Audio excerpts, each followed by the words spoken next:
musika talde bat baino artista bat edo bakarlari bat nabarmenduko nuke, eta da Lorena McKennitt, kantari kanadiarra, sustrai edo arbaso irlandar eta eskoziarrak dituena, azken urtean gehien entzun dudan artistetako bat da, eta harrapatu nau bereziki badelako musika oso mistiko bat, hori sustrai zeltiarrak dituena, mitologia esoterikoa ere bai dena, eta eramaten gaituena espiritualtasuna nolakoa izan zen eta gaur egun ere nolakoa den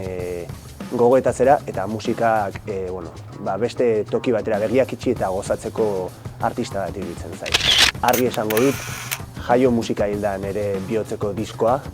eta oso berezia da zeren hasiera batean, gogoan dut, esango nuke 2005ean kaleratu zen urtean,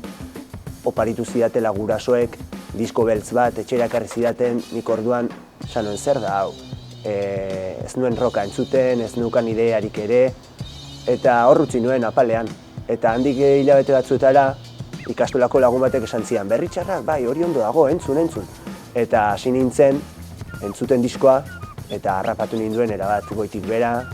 kanta guztiak, gero ikasi nituen berri txarraken beste diskoak,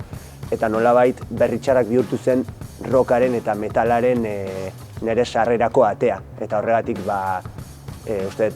asko zordio dela berri txarraki, dena ez esatearren, eta beti izango dela nire bihotzeko talde kutxunenetako bat.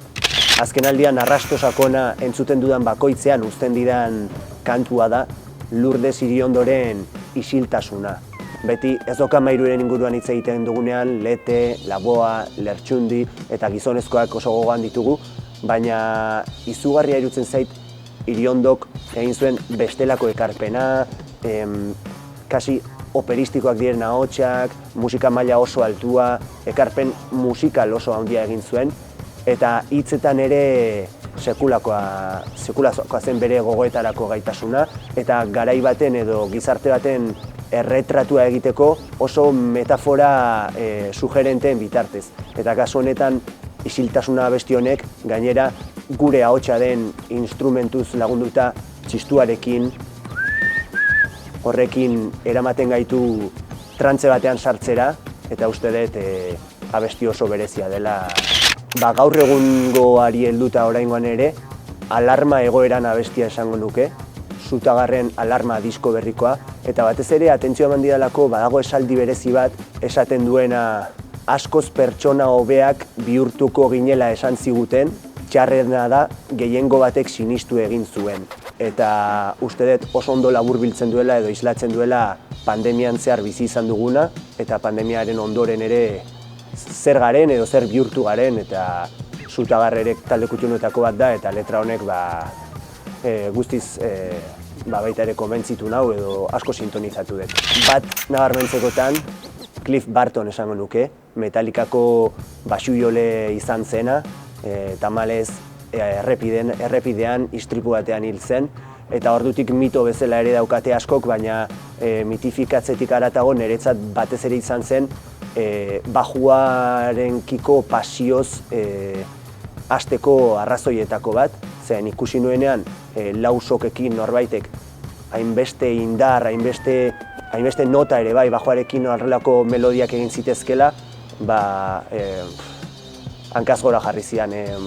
musika ulertzeko modua, eta batez ere ze intentsitatearekin igotzen zen eszenariora, ni beti saiatzen naiz horrela izaten eszenario taula gainean ere, eta Cliff Burton distorsioarekin, soloak, indar eta kemen hori beti egongo da Metallicarekin batera barruan niretzat. Errepide hartu gabe nire herrian bertan geldituko naiz, oso kutxuna den toki batera joateko, Lasarteko Parapetora. Hori delako ez bakarrik jotzeko kontzertu bat, baizik eta musika sortzeko, ensaiatzeko, beste taldei aukera emateko toki bat. Parapetoa izan zen urte askoz ensaio leku bat, udaletxeak ahalbidetu zuena, baina gero bertan Parapetasonik jaialdia sortu genuen lasartear batzuk, eta musika jo izan dugu ere, eszenario barruan hor edo parapeto barruan, hau da, eszenariorik gabe denak maila berean, eta iruditzen zaite, musika asko eta bizitza asko edukien toki bat dela, orain dagoeneko existitzen ez dena, eta orduan hor ondoan pasatzen naizen bakoitzean eta eraikinik gabe belazeat ikusten dudanean, gogora etortzen zait hor dauden abentura eta bizipen guztia. Biarritzeko Atabal aretoa nabarmenduko nuke, iruditzen zaidalako bikaina dela, akustika aldetik, ikusmen aldetik ere, trago bat hartzeko, barrara joateko, iruditzen zait maila altuko kontzertuez gozatzeko aukera, eta gainera Hego Euskal Herriko zirkuitura heltzen ez diren proposamen interesgarrietarako ere oso gertu gozatzeko modua. 2009 Belodromoa, Priest Fist jaialdia, eta batez ere Judas Priesten kontzertua. Egun hortan egon ziren taula gainean ere Megadeth eta Testament, thrash metal taldeak. Atera ginen ikastolatik 14-15 urteko lagunak, zuzenean joan ginen klasetik, kamiseta beltzez eta hile tximaluzez beteta zegoen Belodromora, eta ikustea hainbeste jende oihukatzen horrelako heavy metalaren himnoak ez dut sekula ahaztu. Slayer, Rain in Blood. Thrash metalaren ikur erabatekoa, baina gero ere punkaren zertzelada nabarmenak dauzkana, gerora etorriko zen death metal eta oro har muturreko metalaren lehen hasiak erein zituen disko klasiko horietako bat, eta gainera abuztuak 31ko kalean Donostian diskoen tenplu izaten jarraitzen duen Donosti Rock kutxunean erositakoa. Batez bi esango ditut, eta biak black metal estilokoak klasikoak, orain ere, Emperorren In the Night Side Eclipse eta Cradle of Filth taldearen Cruelty and the Beast. Biak dira garai bateko estilo honetako ikurrak, eta biak gainera oraingoan ere 15 urte geroago Donosti Rocken erositakoak.